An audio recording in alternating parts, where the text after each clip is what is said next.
Hi, Vanessa. How are you? Hi, Myra. I'm good. Thank you so much for having me on the show. Yes. Oh my God. I'm so excited to have you, girl. You are such an inspiration. So I don't know how I was blessed to get you on my For You page on Instagram. Because I'm rarely on Instagram, girl. I'm going to be Yeah. honest. The Oh my listeners God. know this. I'm not really active on Instagram. Um, but I am so glad that that day I clicked on my For You page and I saw one of your shirts. Oh my And gosh. That's and I so was awesome. like, who is this? Like, I need more. Like, let's go in. And I went in and I just fell in love with your Oh, brand, your little girl. She's so beautiful. You have a thank you beautiful so much. family. And I wanted to know your story. Like, I know you have a little bio on your website, and before Yeah. we even get started, girl, um, hmm can you please share with the listeners where they can find you at?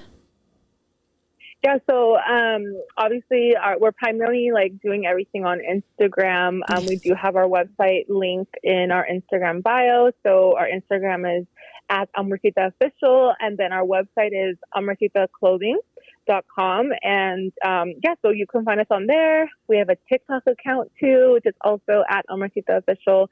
So yeah, if you're big on social media, you can Yes. definitely find us. And our link is in the bio also if you want to check out our website, which is currently getting a facelift. So I'm super excited for Oh, it to nice. be launched. Yes, girl, it's going to be Nice. popping. Yes.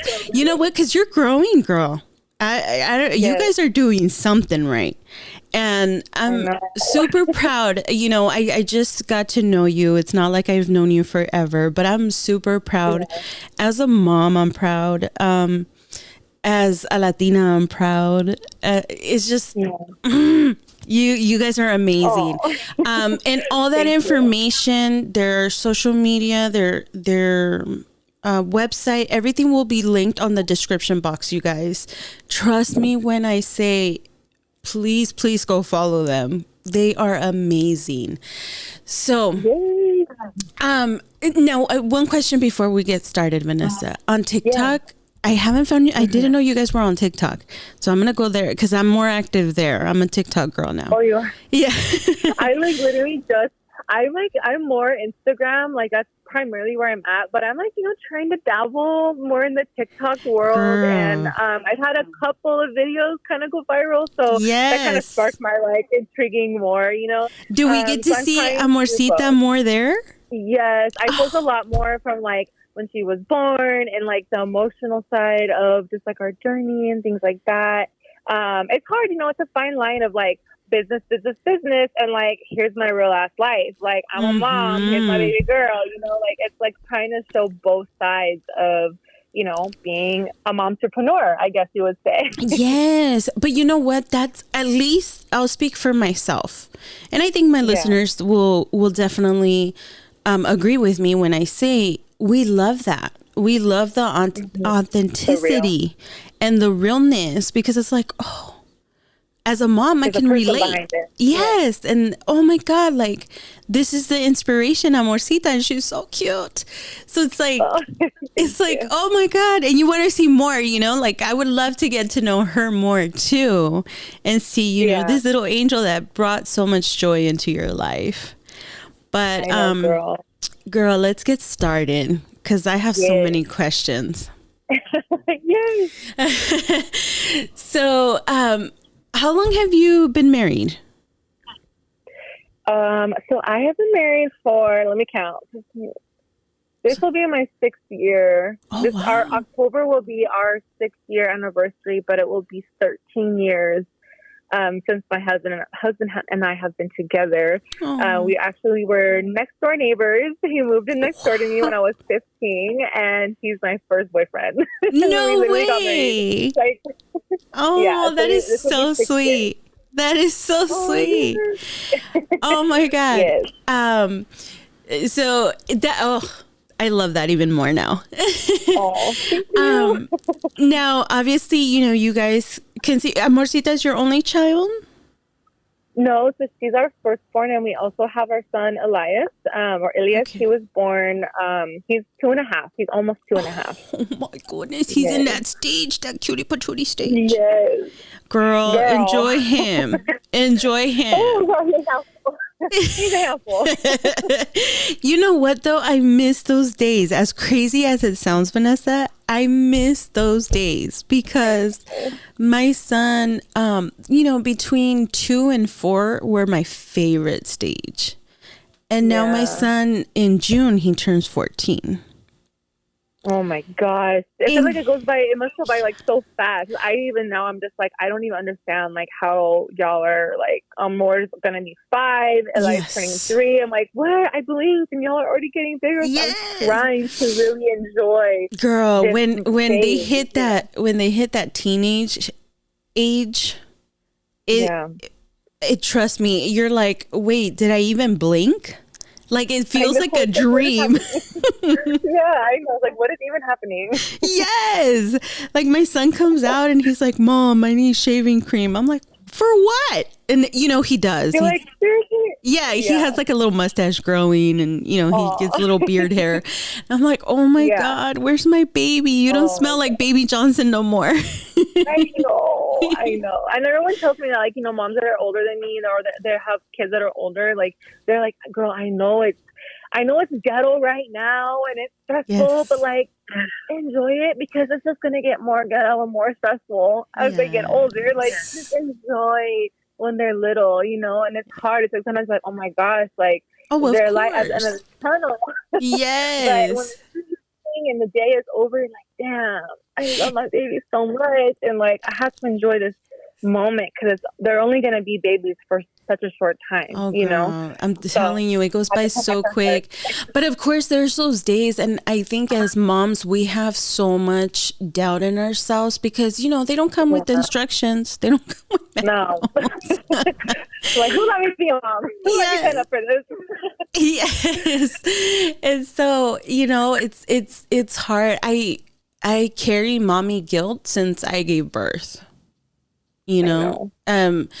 So seeing how other moms do it, like I wish TikTok was around in 2008 when I gave birth. Right? I know, like I need the bill. Yes. all the mom hacks too. I learned so much from TikTok every day. I'm like, dude, I literally would have never have even guessed. Like what? No. Like, how do you even? Like, I didn't learn nothing in school. Like, this is literally, like, teaching me so much more. And, like, mom hacks. I'm like, dude, this is amazing. Right? Aye. So, obviously, you and your husband had been together for a while before you had Amorcita. Amorcito. Yes. Amorcita. Amorcita. Yeah. Sorry. Well, we call her our Amorcita, but her name is actually Amor.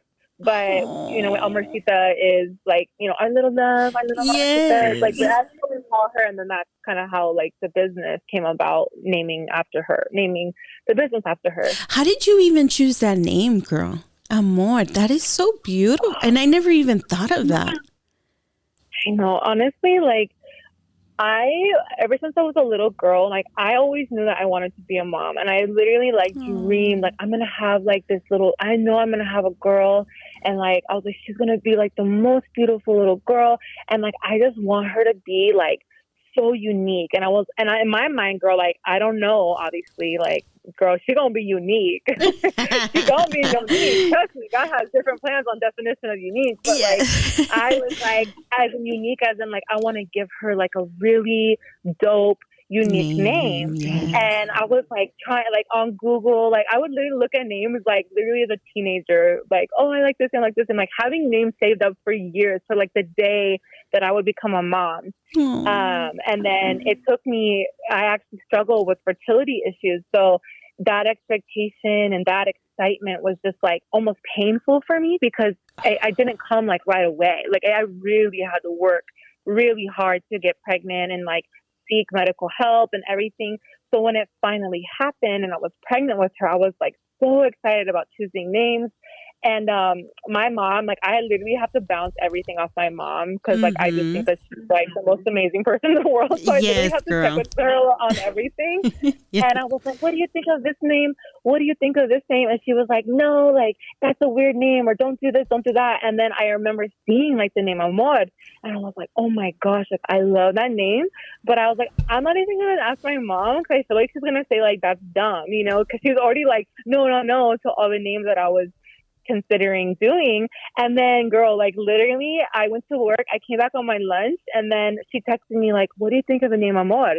So to this day, homegirl tries to claim that she named my daughter, but I was like, nah, I actually liked that name and was already gonna choose it, but I was scared to tell her.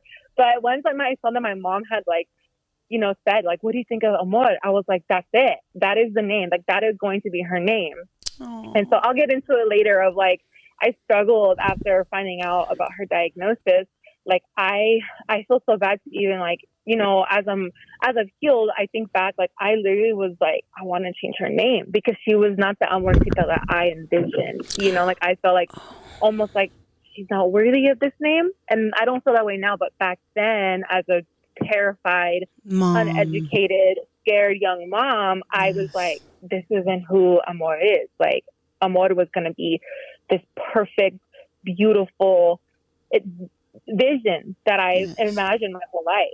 But I was so wrong because it's literally, like, the perfect name for her. There's no other name that could represent who she is as a person, you know, and what she does as a person. And the fact, girl, that I kind of want to go right now, if it's okay with you, go a little bit deeper into it, because I feel you are so right.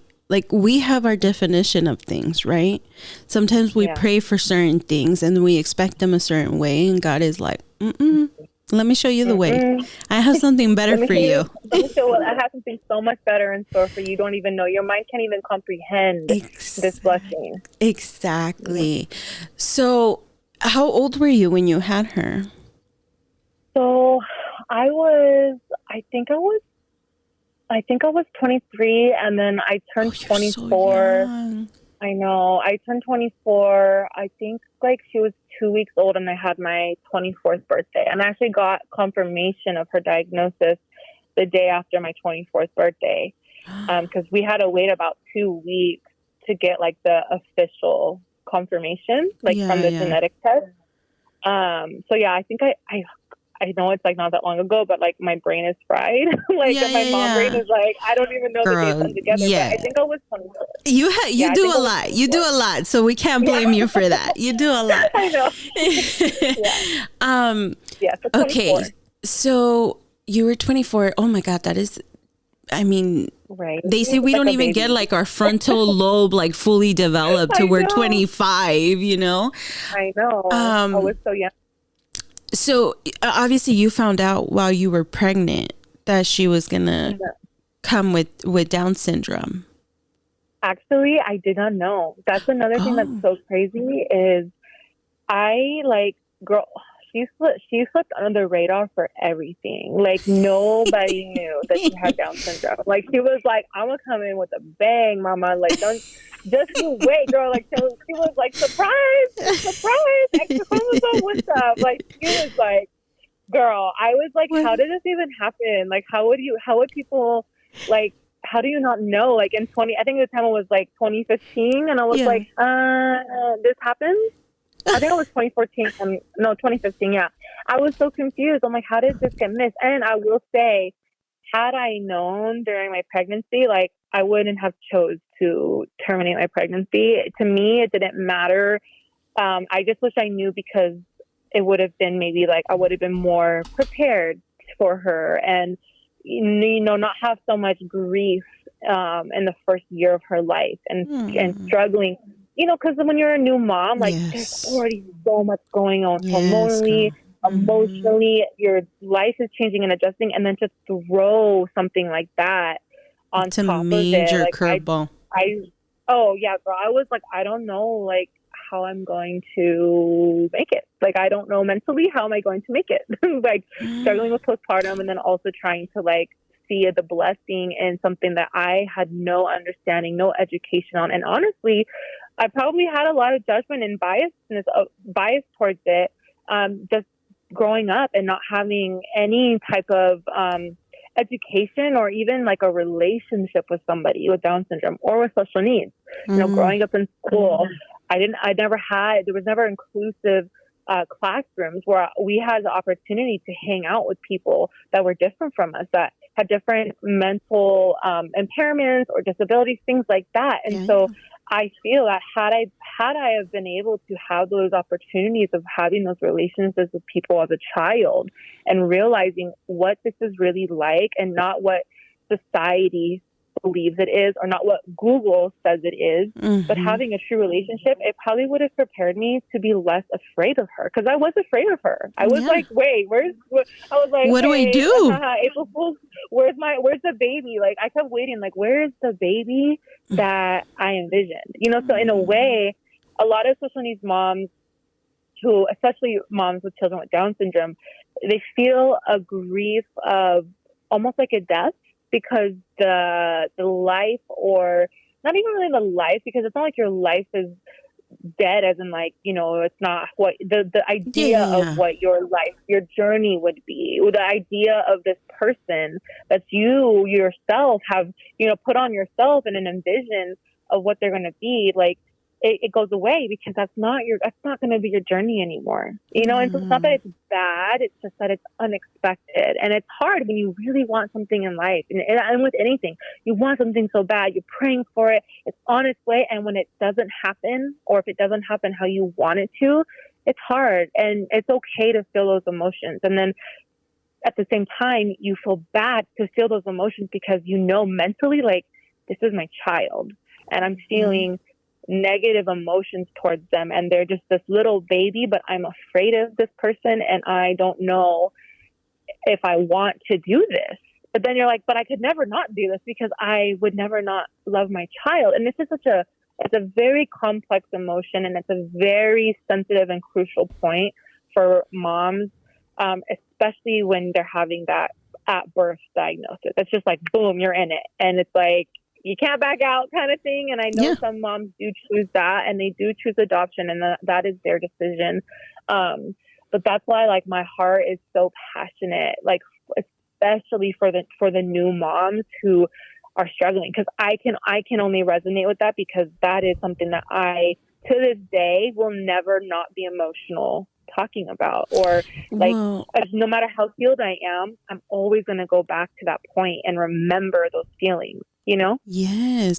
And that's the reason why I thought it was so important to have this conversation, because I know there's other special need moms out there sharing their journey with their amazing little angels. Because honestly, I feel like babies that have some type of impediment or disability, they're angels on earth to me.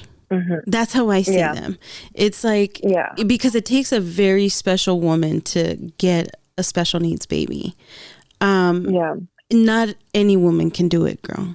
I know, you know, we can sit here and judge the moms that are not in those shoes 24/7, but you don't know what you're going to go through, or how you're going to feel, or how you're going to react until you're in those shoes. Truthfully. And it's unfair for us to put such a stigma, you know.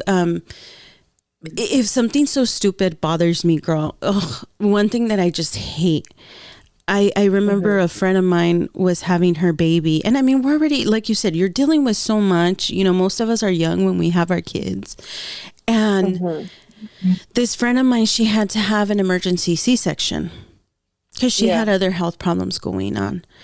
And she was so depressed because, you know, as a very Mexican, old school style family that she was raised in, they believe that moms that have C-sections are not the same as moms that have it natural. And I'm like, that's the stupidest thing I've ever heard.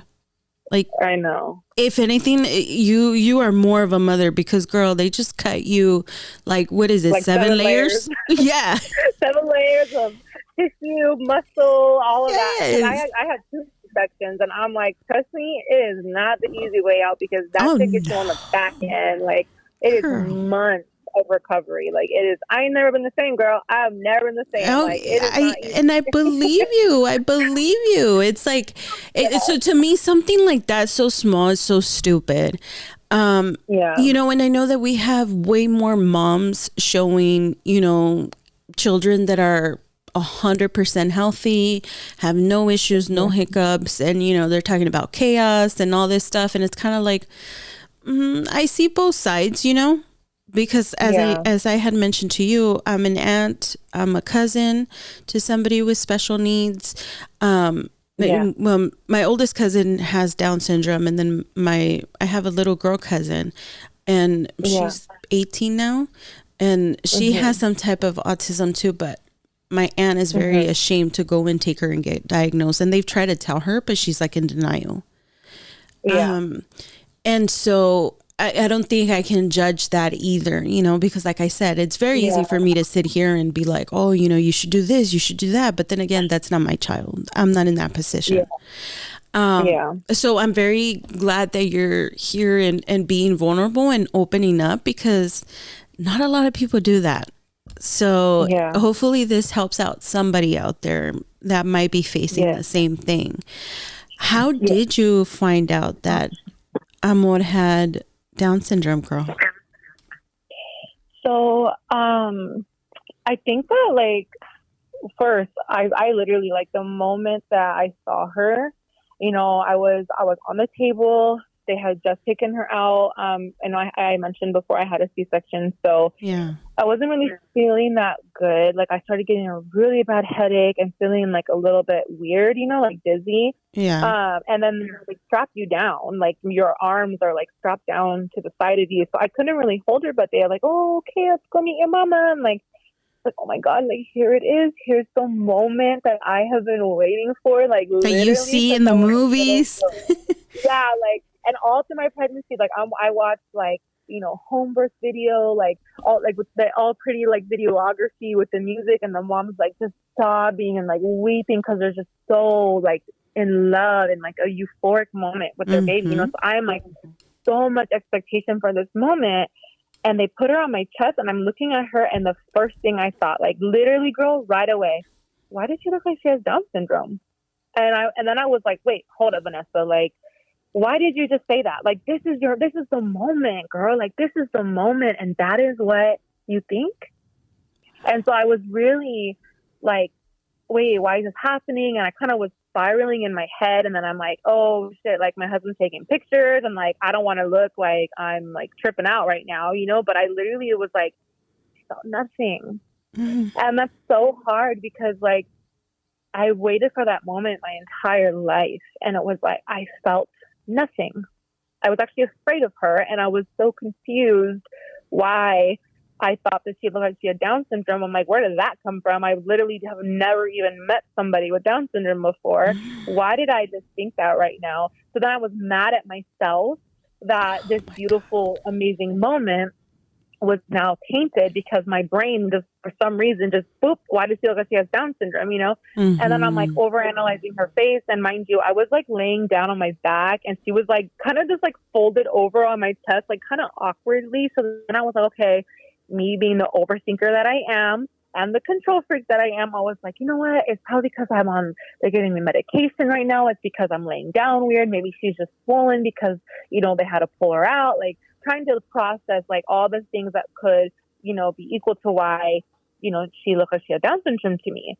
And then I was just like waiting for someone to say something, right? Like waiting for my husband to say something, waiting for the doctors, and girl, nothing at all. Nobody was saying shit. So I was like, you know what? I was like, I'm clearly tripping right now. Like, I don't know why I just thought that. I'm just going to erase it from my brain and carry on with this moment, you know? And so time went on. We went into, usually when they have a C-section, you'll have like a 2-hour recovery window where they move you just outside the OR, and then just checking your vitals and making sure you're okay. Sure you're okay before they get a room ready for you to go to your postpartum room. And so during that time I was there, I just kept saying to my husband, like, does she look okay? Because I couldn't bring myself to ask him that question, especially if like there was a chance that she didn't have Down syndrome. I didn't want to feel bad and be like, why would you say that? Like, that's kind of messed up, you know? because at the time I thought that, you know, somebody with Down syndrome would be equal to, you know, you think that they're not beautiful or that they're not perfect. And I didn't want to say that at the time because I didn't know how amazing and beautiful and perfect people are with Down syndrome today. But back then I was like afraid to say that and then be wrong. And then it's like, now I've just like talked badly about my daughter or insulted her in a way, you know? So I didn't want to ask him those words. Like, I didn't want to say those actual words, but I kept saying like, does she look okay? Does she look okay? And like asking the nurses like, does she look okay? Like, you know, do you think that she's like fine? Because I was a first time mom, but I've obviously held babies before, just like in my life and through my family and stuff. And when I tell you that she felt like literally a limp noodle girl, I thought she was gonna. She kept falling. Like I felt like she kept like I could barely hold her. Like I was like, is it me? But like she literally was so floppy. And now I know that is because of having low muscle tone. Low muscle tone is a huge thing that people with Down syndrome have. And so she was very relaxed. I literally tell to this day, like she was literally like a little limp noodle. Like she was just flopping around. Like she wasn't like a solid, like, oh, I'm holding a baby. Like it was hard to keep her like, you know, her head up and her body, like she was very floppy. So that was the first thing I was like, is it really like this hard to hold a baby? All of a sudden I was like tripping out about it. So yeah, basically, you know, she barely cried too. So I thought that was super weird. And she just, again, like I kept seeing Down syndrome. Like she would make a certain face, like she would yawn or like squint her eyes. And I would be like, oh, I see it right now. Why am I seeing that? You know? Yeah. But then when she wouldn't make those facial features, like, and I was like, actually, no, I don't feel like she looks like she has Down syndrome anymore. Girl, I did that for hours after she was born. But okay, no, but hold on, Vanessa. Yeah. You cannot even feel guilty, girl. Not only were you just giving birth, they went 7 layers in deep. You're on medication. Your body is experiencing all these things. Yeah. And then, like you said, you look at your baby and you're like, wait, this is not how the movie goes. Yeah. Exactly.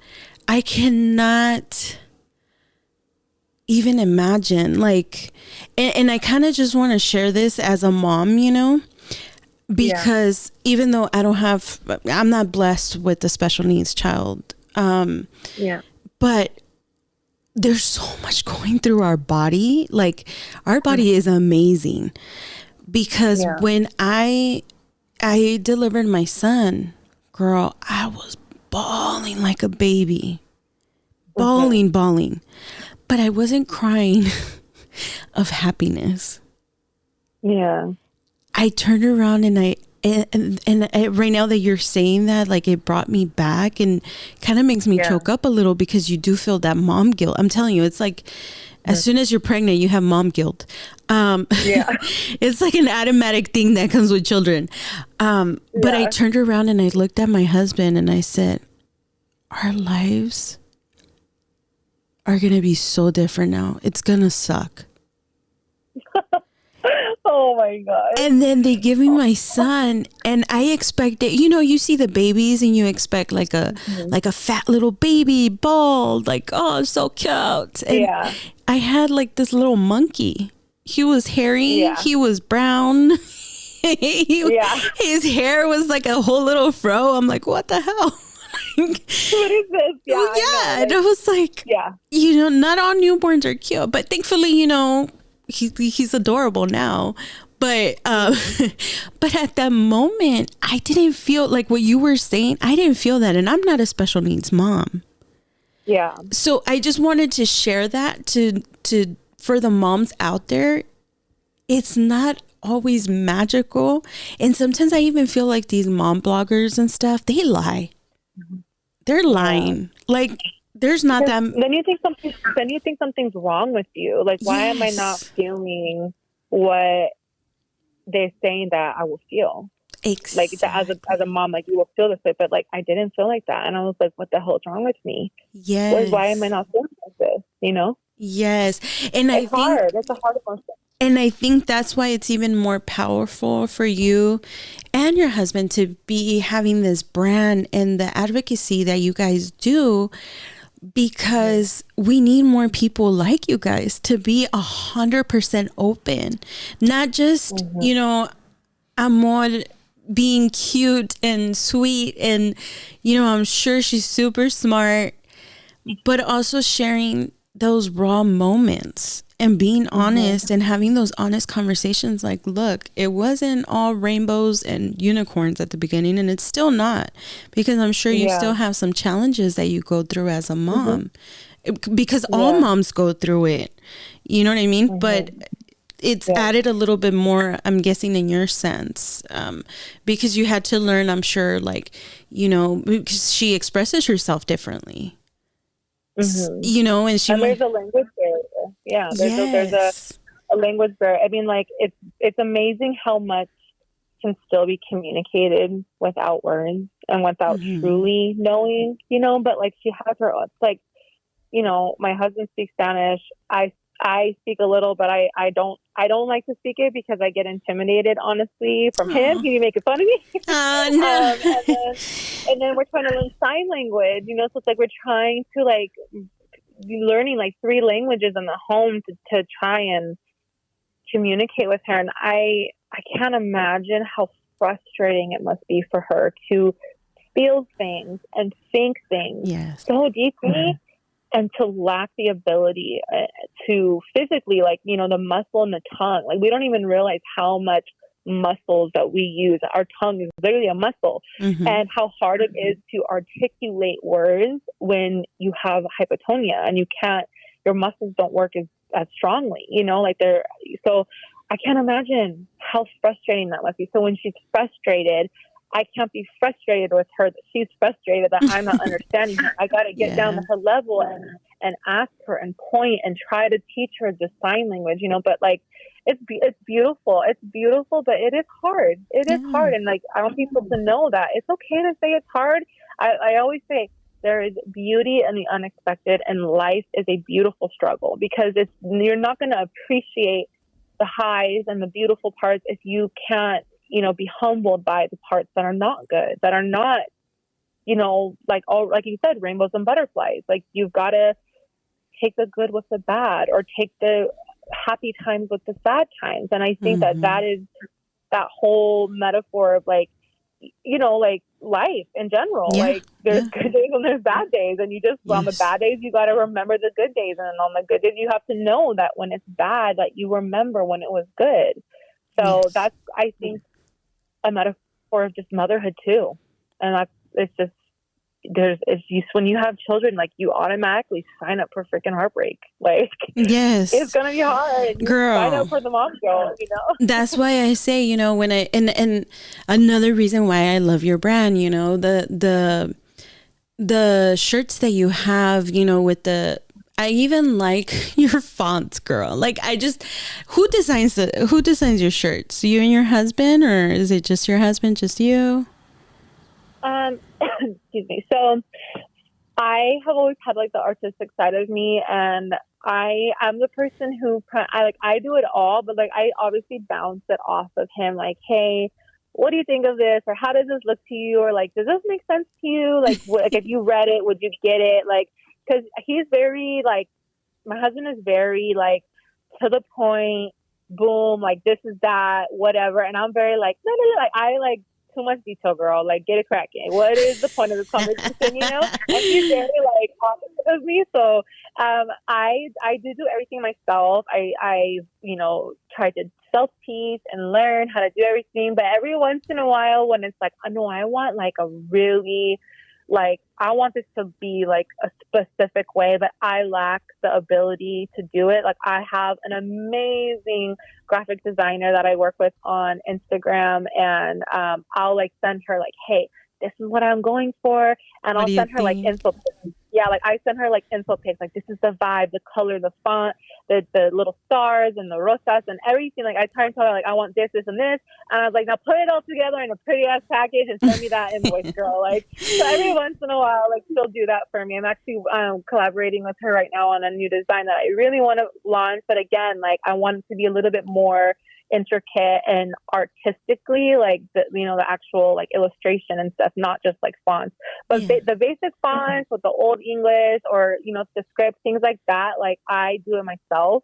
I've naturally always just been drawn to that aesthetic, and I feel like I didn't see that at all when I was like, you know what, I'm ready to like own this special needs mother journey, and I'm ready to like, I want to wear advocation clothes, but I was like, what's out there is not it for me. Like that's not my vibe. Like it was just very like, like Etsy, like curly Q, like cursive. Like it was just, I'm sorry, like to me, it was just like kind of basic. Like I wanted something with a little spice. Like I want to, dare I say it, have something a little bit hood. Girl, like, the fact that you say advocating with spice, literally, you are the definition of spice, girl. Because these shirts are super cute. You guys need to go check out the website. The Luchona por Vida, Madres are Magic, Nothing Down But This Mama. Yes. Like the shirt that says don't judge disability by its visibility. Girl. Because I have multiple sclerosis and I have chronic pancreatitis since I was a little girl. So I struggle with invisible disability. So when I saw that shirt, I was like, oh, I need that one. And I'm just like going through them. It's and it could go both ways. Like don't judge someone that you look at who is clearly having a disability, that looks different, or is clearly having a visual disability. But also, don't judge somebody just because you don't see what they're going through. So it's like I like that because it's a double-sided. Yes. Don't judge. Just in general, like don't judge a book by its cover. Just don't judge somebody. Whether you see it or you don't judge them. So my husband actually came up with that one. I was like, "Ooh, go, baby!" He's like, "Oh yeah, let me think of this one." I was like, "Okay, I got you, boo. I got your back. Let me put it together." It was like proud wifey moment at that time. Yeah, I was like, "Okay." He has some good ideas for sure. He has some great ideas, and he has like that. My husband actually was the one. Like when we were teenagers, he was the one that like wanted to have a clothing brand. Like he was like, "I want to have a business and I want to have like a clothing brand," and he like did graphic design for a little bit and all of that, and he actually was gonna try and start his own clothing brand, but the name that he had always wanted to call it, like we couldn't file the trademark for it because there was another person who already owned that name.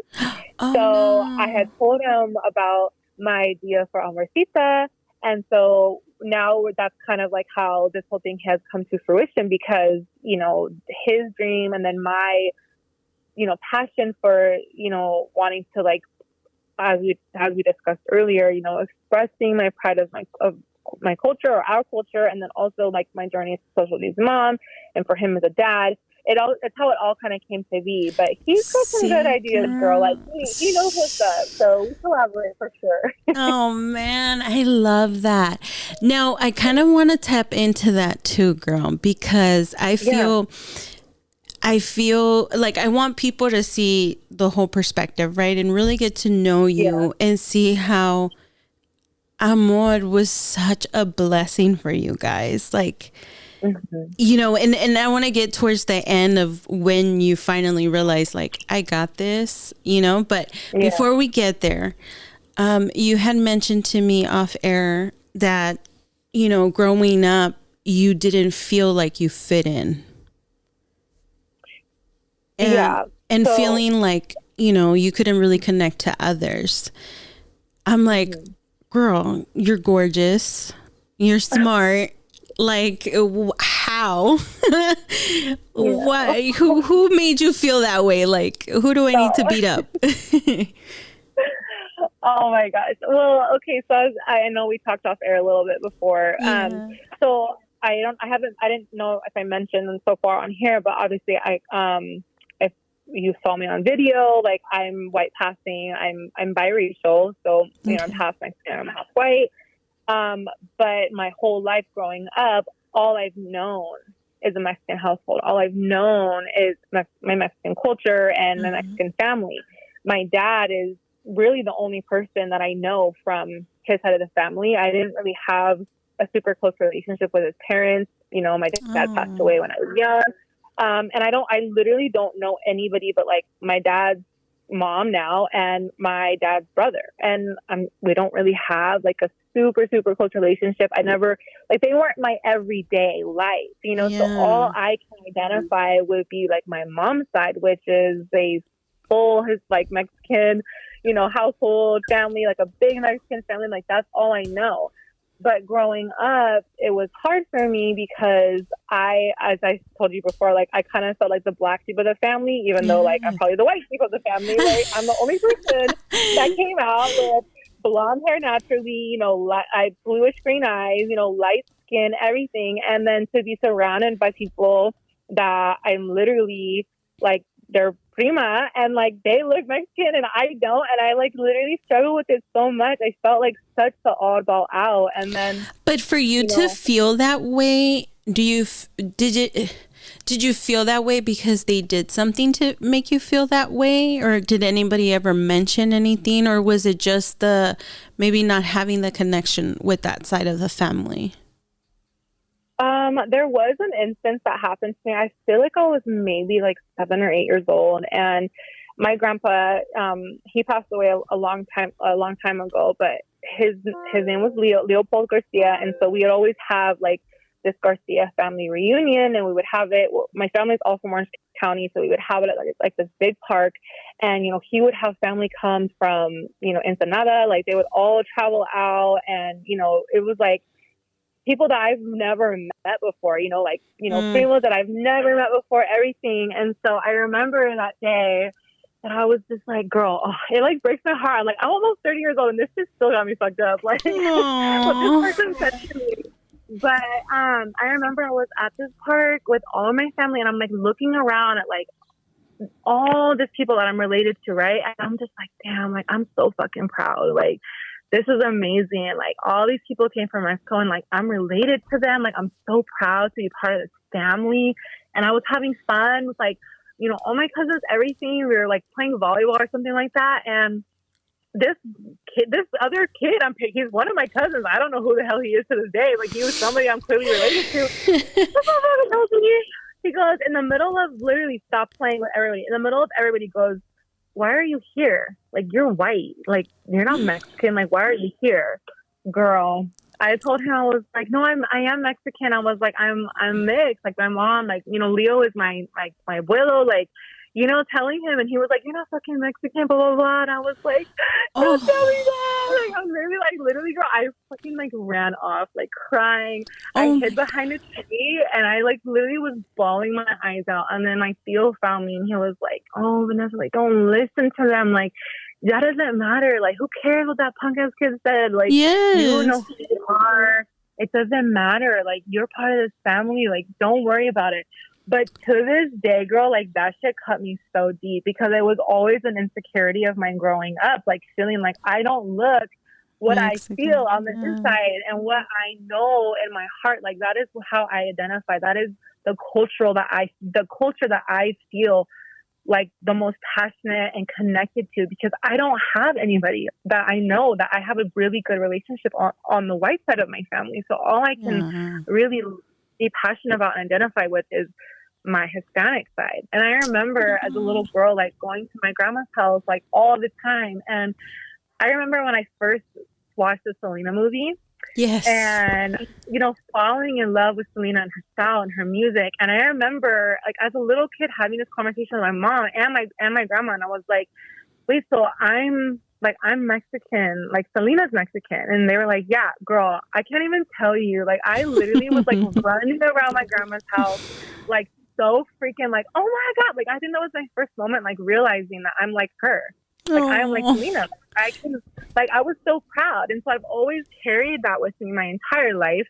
But I always struggled with that up until I became, honestly, I think until I became a mom, and I just felt like my identity really started to like grow and blossom. I struggled with that. Like even in school, girl, like in school, I only hung out with people that were, you know, Mexican or whatever. And like most of my friends, my homegirls were like, girl, like, yes, like, it's okay. Like we love abuelita, like whatever, you know. Yes.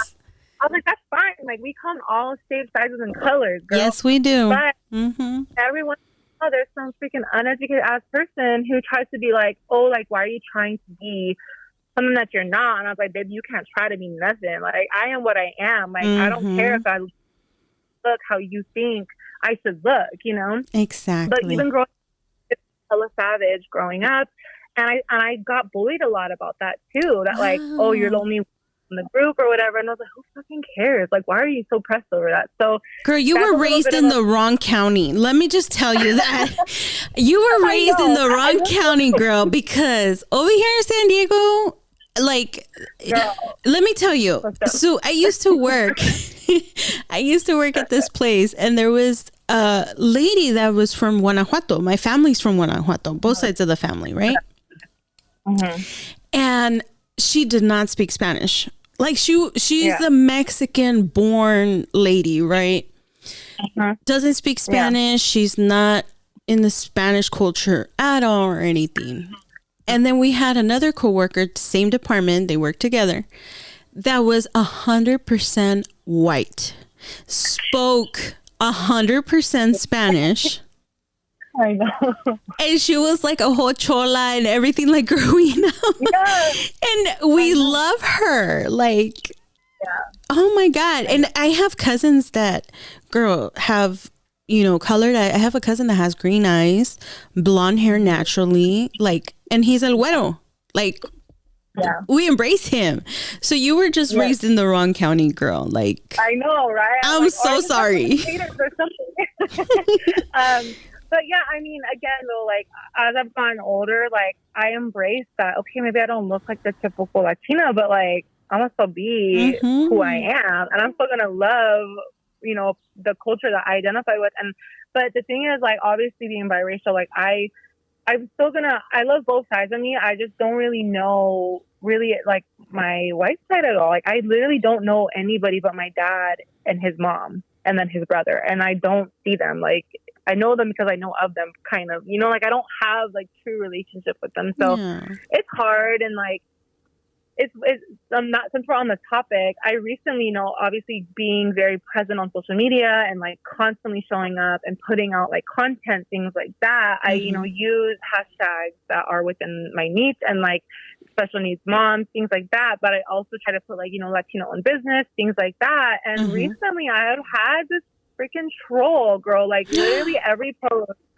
they post like this crazy ass, like long ass paragraph being like, oh, you know, you're like culturally appropriating, blah, blah, blah. And what they're trying to say. But girl, at first, like the little girl in me was like, oh my gosh, they're trying to call me out and say like, oh, if I'm biracial, like I can't claim to be Mexican or something weird like that. Like I can't say I'm Latin if I'm Mexican, like what? You know what I mean? So their whole thing was saying that like only people from Italy are true Latins or Latinas. And I was like, okay, this person is insane. So I literally have to block them. But like, you know, it's hard when you put yourself out there. Like there's always going to be people that don't like you, that are going to hate on you. But like to be successful and to grow, like you have to just not care what people have, what they think, you know, like the haters. And that is so hard for me, girl. I'm hella sensitive. Girl, like, no.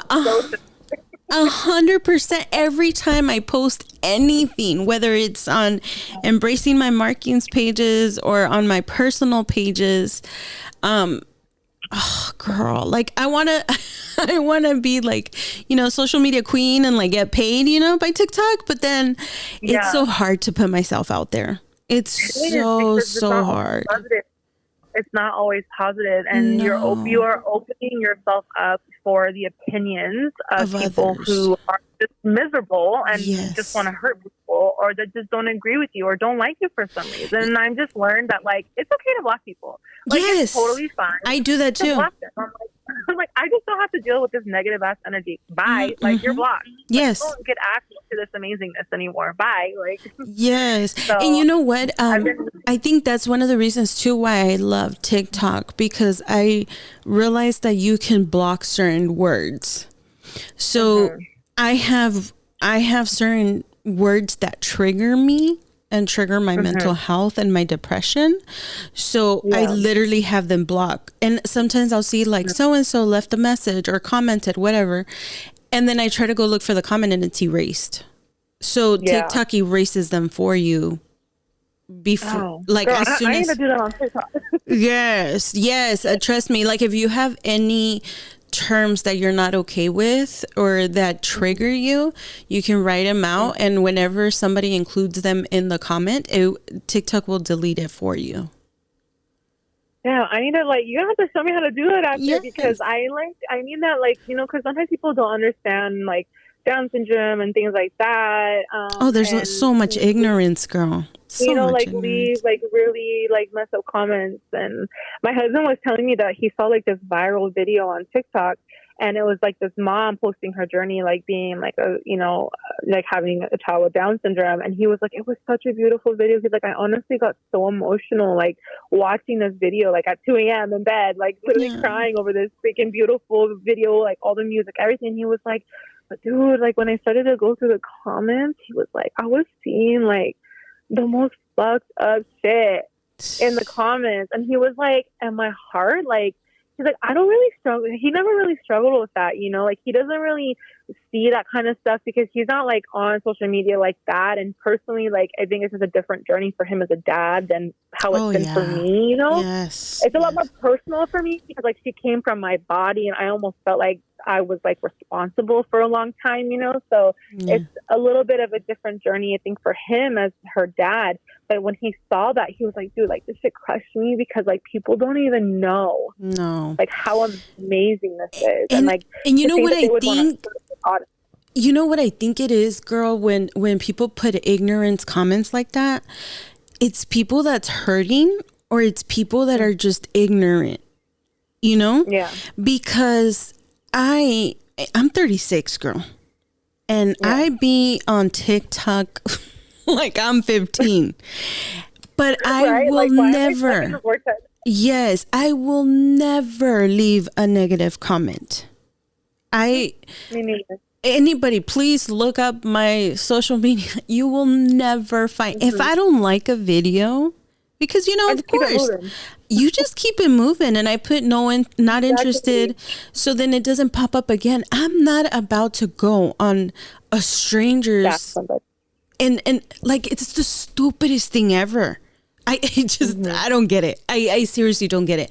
So I'm like, you have to be immature, ignorant, or young, or all three, or all three. Miserable. Yeah. Yes. I know. Because and why? I don't know why those people even feel the need to leave those kind of comments. So no, yes, girl, I'll teach you how to block out those comments, because what you guys are sharing and doing on social media is so important. And you are Latina.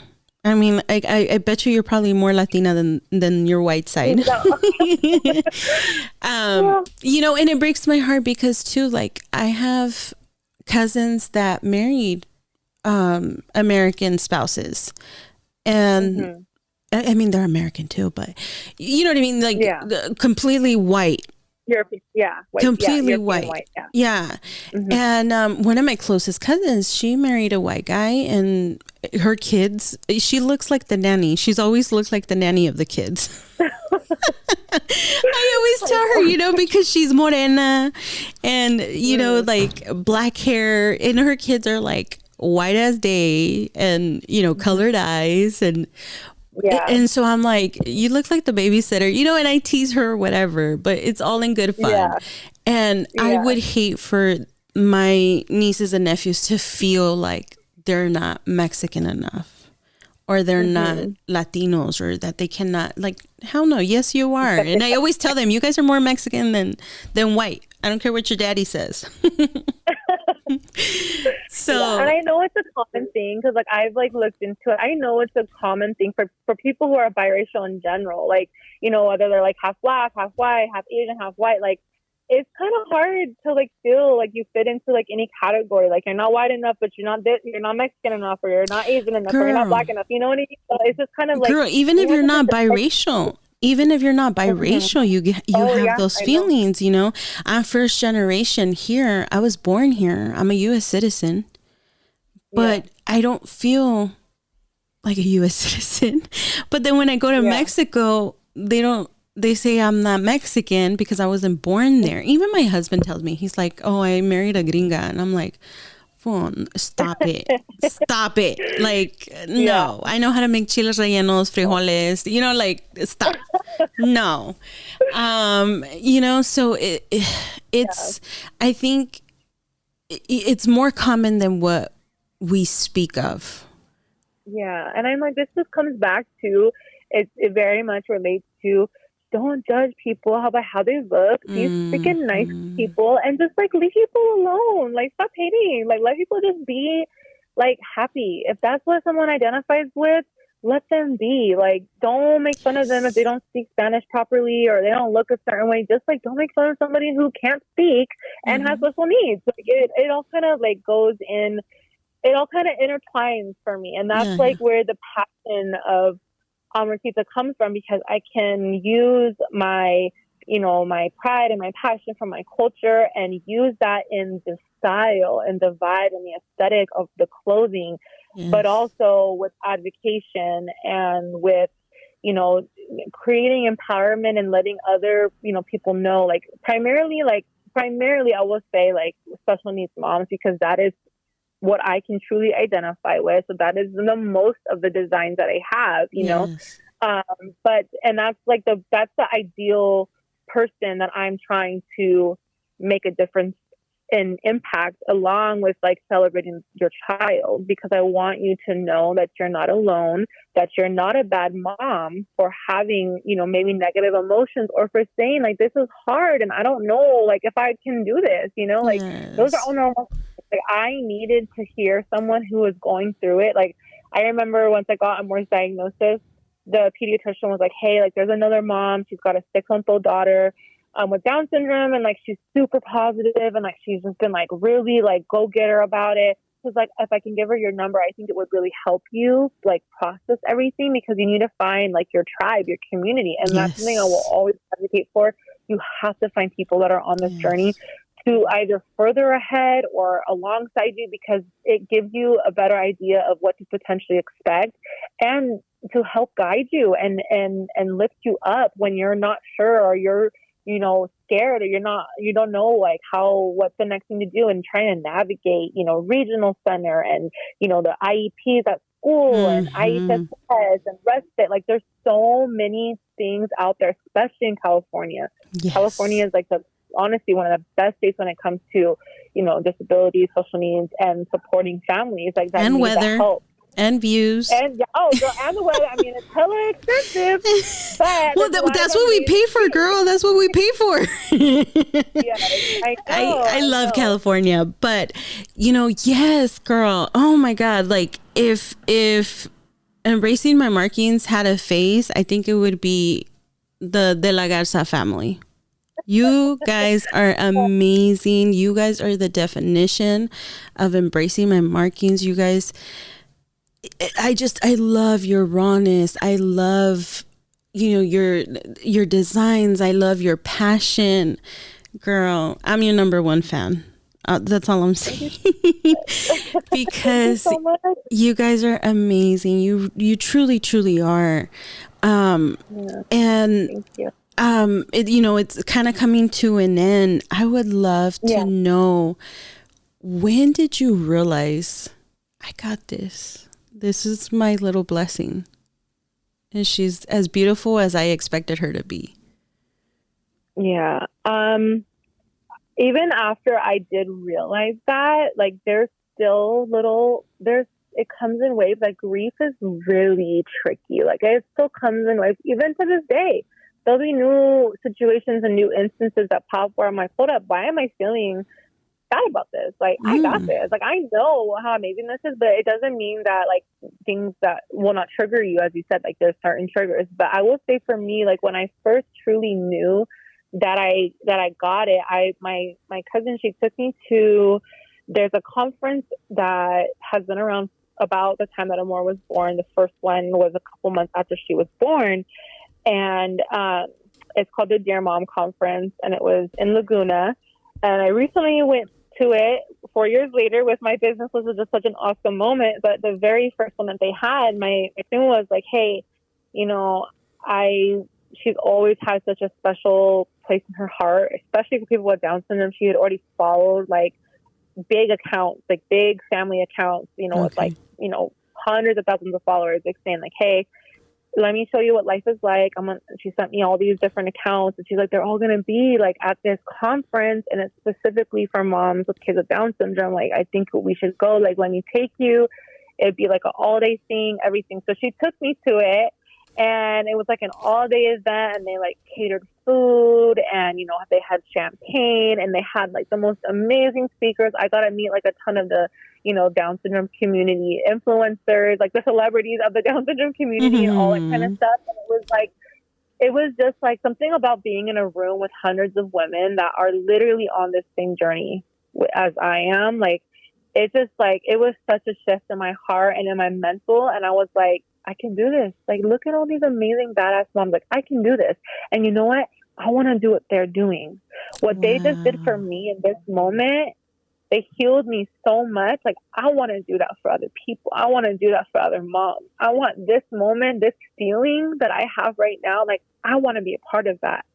And I want to reach a community that it's a little bit more taboo to talk about, you know, in the Hispanic culture. And I want to bring an edge to it. And I want to bring a different style, maybe a style that someone from a different cultural background won't understand because they'll think it's too this or too that. But I want to be that voice for a community that maybe feel like they don't have that voice. Because, girl, I get DMs and emails on a daily talking about, like, I feel like there's not enough representation of the Latin voice.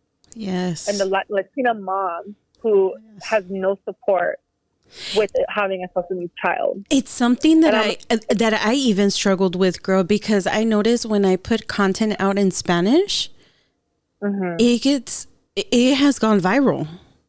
And I'm like, wait, what? But wait, I feel more comfortable. And I thought, you know, in English, because sometimes, but I speak both. And, you know, sometimes I do like Spanglish, but it doesn't get as much. I feel like we need more representation in a lot of fields, in the Spanish community.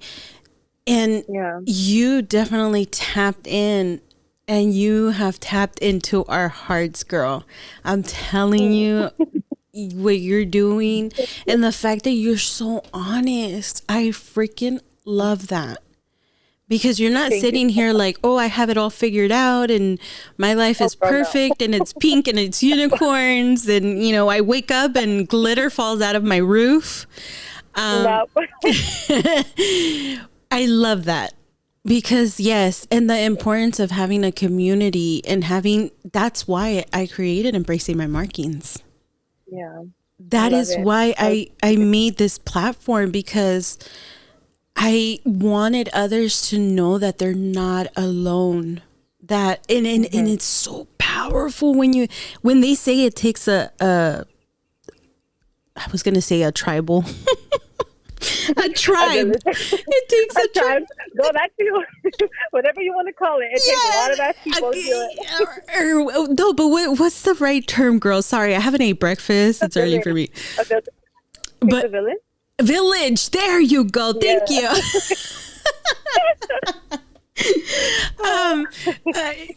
Trust me, I have so many oopsie moments, but yes, it takes a village. It really does. And I cannot encourage our listeners to please go and visit, support. If you guys know of anybody. One last thing, Vanessa, before we leave, I have to let them know. There's this section on your website where you say nominate. Sorry. I'm telling you, I need breakfast, girl. You can dominate them too. Yeah. No, I love that. So you guys, if you guys know of a special needs mom that either she's new, can you just tell them what you were telling me, girl? Why you came up with this? I love the concept. Yeah, so the Nominate a Mama option, there's a little tab on the website. And what it is, it will tell you on there, but basically it was inspired by, for me, when I was, first-time mom, I would have loved to have hear, like, congratulations, like, your baby's amazing. And, like, it's okay to feel what you're feeling, but you've got, like, a beautiful community and a supportive people all around you that are going to be here for you. Here's some clothing to make you feel like the badass mujer that you are, and that your child is amazing too, and they're freaking beautiful, and like, you got this, mama. And if you're scared, like, that's okay. Like, you're okay to feel that way, and like, there's people here for you. So I wanted to make it an option that if you know of somebody who is a new mom, whether they just got a diagnosis for their child who's 5, 6 years old, they have autism, or you're someone like me who found out at birth, or even prenatally found out that your child has, maybe a genetic deformity, or, any kind of disability, mental impairment, whatever the case is, that you could nominate them, tell a little story about how you know them, what's going on in their life, tell us about their child, and the contact information. And what we do every month is we pick one amazing mom to receive $100 worth of clothing, or $100 gift, like a gift card to shop for Amorcita. So if you're nominating somebody, you can do it like, say, hey, I want you just to like send this to their house. Here's their information, and it just be a gift. Or we also have moms who nominate themselves. So one thing is that we really try to I always want to have like the clothing to be affordable, because I know what it's like, times are hard. It's freaking expensive as hell to have a family. And sometimes you feel like, hey, like, I can't afford to buy myself a bunch of clothes. Like, I always want to help support moms in any way.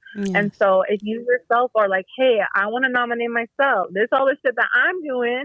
And I would love to be nominated to receive the gift credit. And so we just basically, once we get all the names for the month, we do a little raffle. I'll try to go live, or just do like a little like spin the wheel and pick somebody. And that person receives a $100 gift card. And then they can shop the site and pick out some cute clothes. And yeah, I think it's a beautiful way to honor either yourself and pat on the back for all that you're doing, or to honor a mom that that would really appreciate receiving that gift. So, yeah. All right, Bellas, you guys heard it. If you, oh my God, I'm telling you, like, if you guys needed any more affirmation of how amazing this brand is and how amazing the DeLaGarza family is, hello, giving back, hello. You guys literally cannot lose anything by going out and checking out their store. Like I said at the beginning, all their information is going to be on the description box. Please go and follow them on social media. I know for sure I'm going to be stalking Amorcita on TikTok, because I would love to see videos of her. And Mama, you are doing so amazing. I'm so proud of you, Vanessa. Thank you so much. You just made my whole weekend. I just have to say that you're really, really amazing, and I hope one day I can meet you in person and give you a big hug. Cause yes, girl. you guys got my respects, and you guys, please go check them out. You guys are no van a perder nada. Thank you so much for joining us, Vanessa. This is your platform. Whenever you launch something new, please let us know. I mean, I'm going to know. Yes. I'm going to know. I'm going to know. I'm expecting you. Yes. Expect to be shipping me some stuff, because I want stickers. I want a couple shirts. So I'm definitely going to be there to support. And, whenever you need a platform, we're right here for you, girl. I'm rooting for you guys. Girl. And thank you so much for the opportunity. Yes, yes. And I don't know how else to end it. I want to hear your story, or I want to support your small business. To do so, please go ahead and visit embracingmymarkings.com. Thank you for tuning in.